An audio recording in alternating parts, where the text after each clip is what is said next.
ప్రభునందు ప్రియమైన దేవుని బిడ్డలకు నా హృదయపూర్వక వందనాలు తెలియజేస్తున్నానండి. సంఖ్యాకాండము చూసినట్లయితే, సంఖ్యాకాండం అధ్యాయాలు చూసినట్లయితే, ఈ సంఖ్యాకాండం ఎవరికి రాయబడిందంటే ఇశ్రాయేలు ప్రజలకు రాయబడింది. ఈ సంఖ్యాకాండం ఇశ్రాయేలు ప్రజలకును అహరోను కుమారులకు కూడా రాయబడడం జరిగింది ప్రియమైన దేవుని బిడ్డలారా. అయితే ఇక్కడ ఈ సంఖ్యాకాండంలో మోషే ద్వారాగా సీనా అరణ్యంలో రాయడం జరిగింది.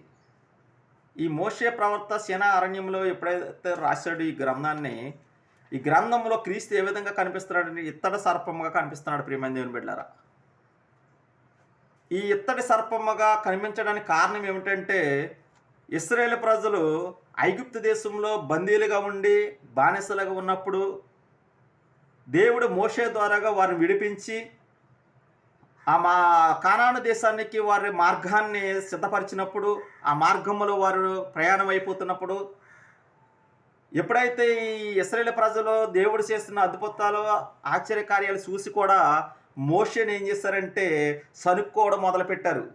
ఒక సమస్య వచ్చేటప్పటికీ, వారికి ఇబ్బంది వచ్చేటప్పటికీ, ఈ అరణ్యంలో మమ్మల్ని సమాధులు లేవని, ఐగుప్తులో సమాధులు లేవని ఈ అరణ్యంలో మమ్మల్ని చంపడానికి తీసుకొచ్చావా అని మోషే మీద ఎప్పుడైతే ఈ యొక్క ఇశ్రాయేలు ప్రజలు తిరుగుబాటు చేశారో, ఆ తిరుగుబాటు దేవునికి ఇష్టానుసారంగా నడిచారు కనుక అప్పుడు దేవుడు కోపగ్నిచ్చి ఇశ్రాయేలు ప్రజల్ని ఏం చేశాడంటే ఉండనివ్వకూడదు, మోషే ఈ ఇశ్రాయేలు ప్రజల్ని ఈ యొక్క దోషించిన వారందరిని కూడా ఇప్పుడు నశింపజేయాలని ఆలోచన చేసి దేవుడు ఏం చేశాడంటే వారిని సర్పాలు పంపించడం జరిగింది వారి మధ్యలోనికి. దేవుడు ఎప్పుడైతే వారి మధ్యలో సర్పాలు పంపించినప్పుడు సర్పం కాటు తిన్న ప్రతి ఒక్కరు కూడా మరణించారు. చాలామంది చనిపోయారు ఆ సర్పాలు కాటులు తిన్నవారు. ఎవరైతే దూషించారో వారి మీద ఈ సర్పాలు దాడులు చేయడం మొదలుపెట్టినాయి. సర్పకాటు ఎవరికైతే తగిలిందో వారందరూ మరణించడం జరిగింది. అందుకే అప్పుడు మరలా దేవుణ్ణి ప్రార్థించినప్పుడు మోషే ద్వారాగా ఇశ్రాయేలు ప్రజలు ఎప్పుడైతే దేవుణ్ణి క్షమించమని దేవుడితో ప్రినిలాడారో ఆ సమయమున దేవుడు మరలా ఏం చేశాడంటే మోషేని ఒక ఇత్తడి సర్పం తయారు చేయమని ఆ యొక్క ఇత్తడి సర్పాన్ని ఒక స్తంభం మీద పెట్టి ఎవరైతే పాము కాటు తిన్న ప్రతి ఒక్కరు ఆ ఇత్తడి సర్పాన్ని చూసినట్లయితే వాళ్ళు బ్రతుకుతారని దేవుడు సెలవిచ్చాడు. అప్పుడు మోషే ఆ ఇత్తడి సర్పాన్ని ఎత్తడం జరిగింది.